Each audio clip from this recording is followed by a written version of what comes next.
All right, let's talk about your brain. In the next few minutes, we're going to dive into how you can actively boost its health and performance. And it doesn't matter how old you are. The science is amazing, and the steps surprisingly doable. So let's get right into it. You've probably heard the old story your whole life. Our brains develop, they hit their peak somewhere in our 20s, and then, well, it's a slow slide downhill from there. The idea that our mental hardware is basically fixed. Well, it turns out that story is just plain wrong. And the science that's proving it isn't just cool, it's incredibly empowering. So, meet the hero of our story today, neuroplasticity. This is your brain's built-in secret superpower. It's this incredible ability to adapt, to unwire old rusty pathways and forge brand new ones all the time. It's literally the engine for learning, memory, and bouncing back from, well, anything. So here's the game plan. First, we're going to explore what this superpower really is. Then, we'll take a peek under the hood at the science of rewiring. After that, we get to the fun, practical stuff, how to actually train your brain, what to feed it, and why rest is so important. And finally, we'll put it all together into a simple routine you can start using today. Yeah, you've heard use it or lose it, right? Well, we're moving way, way beyond that old idea. The way we understand the brain now is so much more detailed, and honestly, so much more powerful. I mean, just let that sink in. This is the whole point right here. Forget about some fixed peak in your youth. The potential for your brain to grow doesn't just expire. It's ready to build and improve right now. So the real question is, how do we do it?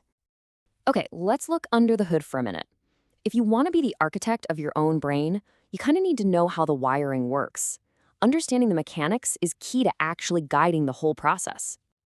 It's really important to get that brain change isn't a single event. Think of it like having 3 different gears. You've got your first gear, that's synaptic plasticity, making tiny adjustments from minute to minute. Then you shift into second gear, structural changes, which build up over hours and days. And then there's the long game, third gear, functional reorganization, where whole areas of your brain remap themselves over weeks or months of consistent effort. So what's actually driving all this growth? Well, one of the biggest players is a protein called BDNF. And this miracle grow analogy, it's perfect. It literally helps your neurons survive, grow stronger, and build new connections. A lot of the things we're about to talk about work specifically because they crank up your brain's production of BDNF. Okay, so we've established our brains can change. That's huge. But now for the really important part. How do we actually steer the ship? How do we become the architects of that change? The answer, in one word, is challenge. And check this out, this is a perfect example. A study had people learn to juggle using virtual reality. And the result? They saw a measurable physical increase in their brain's gray matter. The key thing wasn't really the juggling itself, it was the process of learning a new complex skill that pushed them just past the edge of their comfort zone. And this, right here, is such a critical point. Just passively watching a video or listening to something, it's not enough to really trigger those powerful changes. The real magic, the real rewiring, happens during the active challenge. It's when you're practicing, when you're making mistakes and correcting them, right at that sweet spot where things are difficult but not totally impossible. And get this, the tools we have are getting incredibly advanced.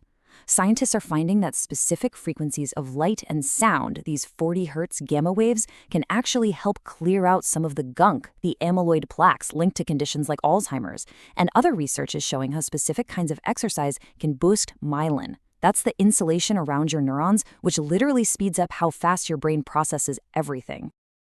But here's the thing, all that active training is just the spark. Your day-to-day lifestyle is what provides the fuel for growth and the critical time for repair. You just can't have one without the other. We think of sleep as just downtime, passive, but it's not at all. During deep sleep, your brain creates these intense bursts of activity called sleep spindles. The best way to think of them is as the save button for everything you learn that day.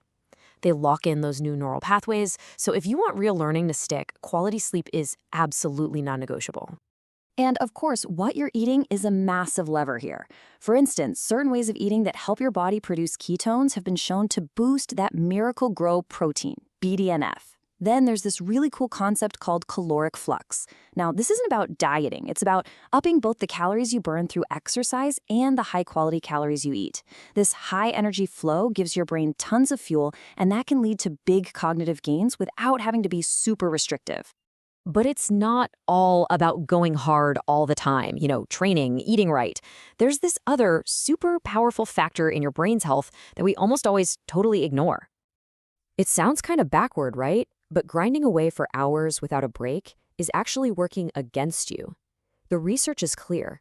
Taking short, deliberate pauses, we're talking just a few minutes here and there, can fight off mental fatigue and even preserve the physical structure of your hippocampus, which is a major hub for memory.